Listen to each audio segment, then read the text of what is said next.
শয়তান তো প্ররোচনা দেয়, জাহান্নামের মধ্যে শয়তানের সাথে রাখা হয়ে যাবে। শয়তানকে যখন সবাই অভিযুক্ত করবে তোর কারণেই তো জাহান্নামে এলাম, শয়তান তখন বলবে ওয়াকালা শাইতানু লাম্মা কুদিয়াল আমরু ইন্নাল্লাহা ওয়া'আদাকুম ওয়া'দাল হক ওয়া ওয়া'আদতুকুম ফাখলাফতুকুম। শয়তান বলবে আল্লাহ তোমাদেরকে সত্য প্রতিশ্রুতি দিয়েছিলেন, আমারে দোষ দিয়া লাভ নাই, আমারে দোষ দিয়া লাভ নাই।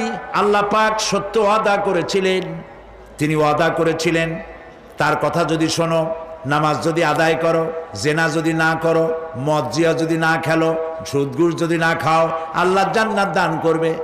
এটা ছিল তার ওয়াদা। আল্লাহ তার ওয়াদা পালন করে যারা তার হুকুম মেনে চলে